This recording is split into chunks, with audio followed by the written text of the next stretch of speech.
Hello friends, आज मैं आपके लिए एक ऑसम सी डोंगुआ सीरीज को स्टार्ट करने वाला हूँ और ये सीरीज IQI स्टूडियो की है, जिस वजह से इसके ग्राफिक्स काफी ज्यादा बढ़िया होने वाले हैं। साथ ही साथ आपको ये स्टोरी लाइन काफी ज्यादा मिस्टीरियस भी लगेगी। तो बिना किसी देरी के इस सीरीज की स्टार्टिंग करते हैं। तो एपिसोड 1 की स्टार्टिंग में हम जाओ किंगडम का सीन देखते हैं, जहां पर उस जाओ किंगडम के अंदर चारों ही तरफ वॉर का माहौल बना हुआ था। जाओ किंगडम के लोगों पर किसी ने वहां पर हमला बोल दिया था। जिन लोगों ने उस जाओ किंगडम पर हमला किया था वो लोग वहां पर क्यान्यू पैलेस के पास भी पहुंच गए थे, लेकिन उस पैलेस को गार्ड करने के लिए वहाँ पर 3 सोल्जर मौजूद थे, जिनमें से एक सोल्जर अपने सामने आ रहे जनरल को देखते हुए कहने लगता है, जनरल यांगयू, आखिर तुम दुश्मनों की साइड कैसे जा सकते हो? तुम्हारी इतनी हिम्मत कैसे हो गई कि तुम दुश्मनों का साथ दे रहे हो? हमारे एम्परर कभी भी तुम्हें यहाँ पर माफ नहीं करेंगे।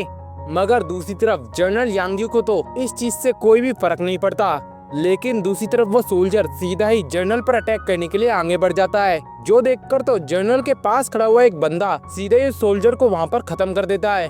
उस सोल्जर को वहां पर खत्म करने के बाद वो बंदा वहां पर कहता है कि तुम्हारा एम्परर क्यान्यूगोंग तो पहले ही मर चुका है, अब तो तुम इस क्यान्यू पैलेस को किसी भी तरीके से नहीं बचा सकते। और ये बंदा जनरल शियाओवांग है। शियाओवांग की ऐसी बात से तो वो बंदे वैसे ही घबरा चुके थे, लेकिन तभी वहाँ पर कुछ सोल्जर्स किसी चीज को क्यान्यू पैलेस की तरफ लेकर आने लगते हैं, जो चीज पूरी तरीके से कपड़े से ढकी हुई थी।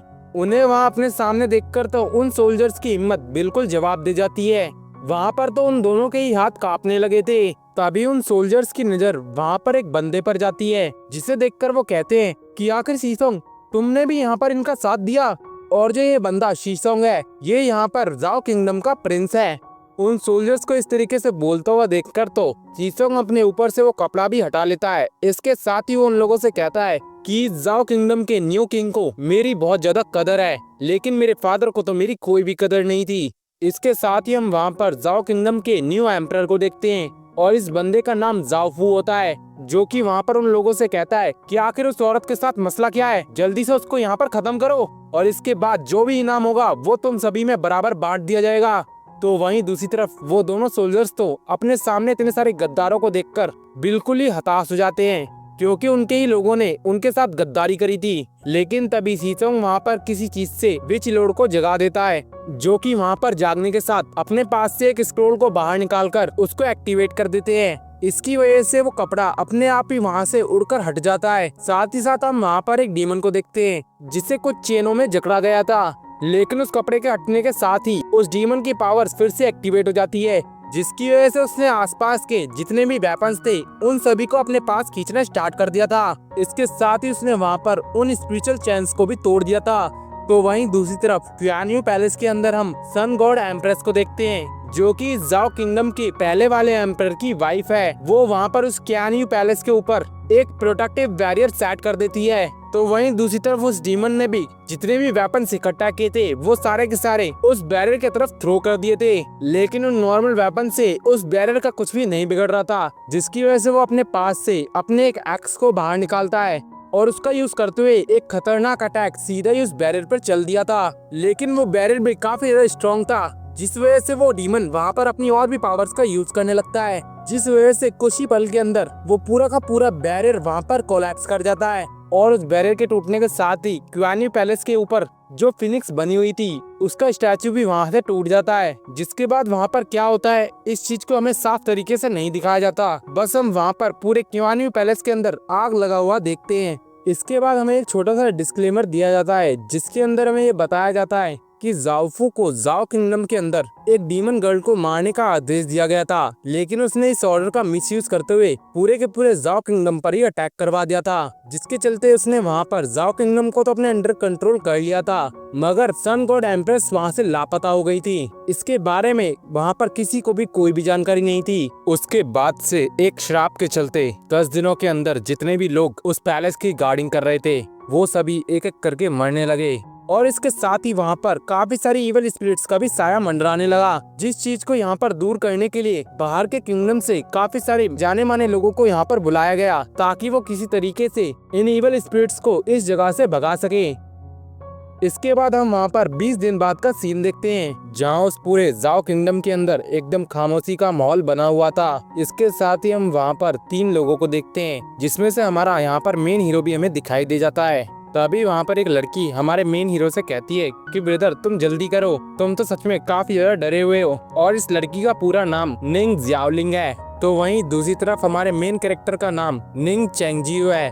उन दोनों के साथ वहाँ पर एक मास्टर भी मौजूद थे और इन मास्टर का नाम निंग क्यांशुई है। इसके बाद वो लोग इसी तरीके से अपना सफर आगे की तरफ जारी रखते हैं, जहाँ हमें देखने के लिए मिलता है कि चेंगजियो तो वहाँ पर आसपास की चीजों से काफी ज्यादा डरा हुआ था। तभी वहाँ पर मास्टर निंग वहीं पर रुक जाते हैं, क्योंकि उनके सामने काफी सारे लोगों की लाशें आ रही थी, जिसे देखकर तो वहाँ पर मास्टर निंग अपने दोनों डिसाइपल से कहते हैं कि तुम दोनों यहाँ से जल्दी आगे चलो। तभी वहाँ पर चेंगजियो उन लोगों की बातें सुनने लगता है, जहाँ वो बंदे वहाँ पर कह रहे थे पता नहीं यहाँ पर और कितने ज्यादा लोग मरने वाले हैं। जनरल यांग्यू के साथ साथ उनके जितने भी सबऑर्डिनेट थे वो सभी पहले ही मर चुके हैं। इन सभी को यहाँ पर गॉड्स एंड एम्प्रेस ने कर्ज दिया था, जिसकी वजह से इन सभी की यहाँ पर मौत हो गई। चेंगजियो तो वहाँ पर उन लोगों की बातें बड़े ही ध्यान से सुन रहा था, मगर दूसरी तरफ जियाओलिंग को तो वहाँ पर चेंगजियो के साथ मजाक करने की सूझ रही थी, इसलिए वो वहाँ पर उसको डराने लगती है, जिस चक्कर में चेंगजियो वहाँ पर उस ताबूत से जाकर टकरा जाता है। इसके साथ ही उसने वहाँ पर उस ताबूत के अंदर रखी हुई लाश को भी देख लिया था, जिस वजह से वो वहाँ पर काफी ज्यादा घबरा गया था। जो देखकर तो वहाँ पर मास्टर निंग की भी निगाहें उसी कॉफिन के अंदर पड़ती है। उस पर्सन की लाश को देखकर तो मास्टर निंग भी काफी ज्यादा हैरान हो गए थे। तो वहीं दूसरी तरफ जियाओलिंग भी उस कॉफिन के पास बड़ी ध्यान से देखने लगी थी। जो देखकर तो वहाँ पर एक बंदा उसको दूर करते हुए कहता है कि आखिर तुमने इस कॉफिन को क्यों खोल दिया। इसके साथ ही वहाँ पर वो लोग उन कॉफिन्स को वहाँ से ले जाने लगते हैं।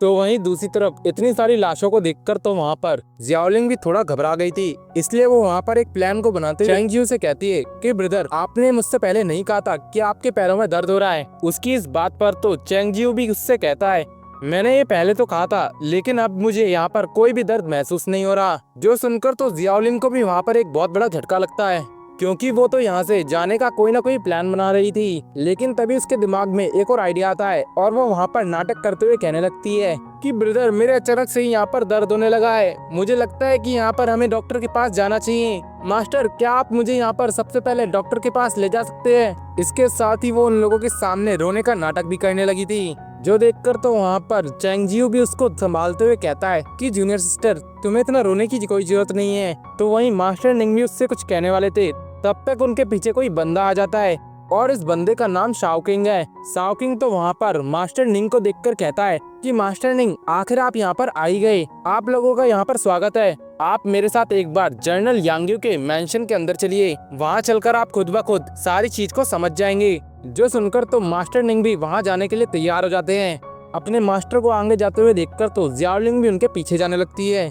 इसके बाद वो लोग वहाँ से एक पहाड़ी की चोटी पर चढ़ने लगते हैं, जहाँ ऊपर जाते हुए शाओकिंग उन लोगों से कहता है कि आप लोगों का सफर यहाँ पर काफी लंबा होने वाला है, इसलिए आप लोग यहाँ पर सबसे पहले आराम कर लीजिएगा। वो ये सब कुछ यहाँ पर उन्हें बता ही रहा था कि तभी वहाँ पर चेंगजियो को कोई विजन आने लगता है। उसे अपने विजन के अंदर एक लड़की दिखाई देती है, लेकिन तभी जियाओलिंग उसको वहाँ पर होश में लेकर आ गई थी।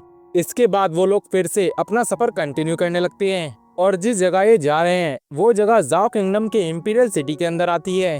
तभी वो लोग वहाँ पर पहुँच भी जाते हैं, लेकिन वहां जाकर मास्टर निंग अपनी कोई कैलकुलेशन करने लगते हैं, जिस चीज के चक्कर में वहां पर चारों ही तरफ काफी बड़ा टोर्नेडो क्रिएट हो गया था। अपनी सारी कैलकुलेशन करने के बाद मास्टर निंग शाओकिंग से कहते हैं कि मिस्टर शाओकिंग मैं अब काफी ज्यादा बूढ़ा हो चुका हूँ, मुझे अपनी तो कोई परवाह नहीं है, लेकिन मेरे ये 2 डिसाइपल काफी ज्यादा यंग हैं और जैसा कि तुम्हें यहाँ पर पता है कि यहाँ पर काफी सारी इवल स्पिरिट्स है, अगर उनमें से किसी ने भी यहाँ पर हमला कर दिया तो इस जगह से बच के निकल पाना काफी ज्यादा मुश्किल हो जाएगा। इसलिए हम में से यहाँ पर कोई भी आज की रात इस हॉन्टेड हाउस के अंदर नहीं रुकेगा।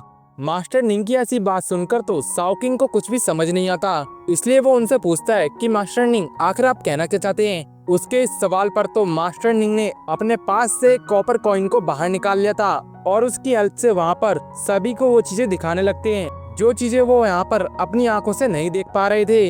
इसके साथ ही मास्टर निंग वहाँ पर उससे कहने लगते हैं कि इस हाउस का जो ओनर था वो यहाँ पर 3 दिन पहले ही मर चुका है और इसके साथ साथ यहाँ पर जितने भी लोग थे उन्होंने अपने आप ही एक एक करके अपनी जान ले ली। इसके साथ ही वहाँ पर उस ओनर की स्पिरिट भी आ गई थी।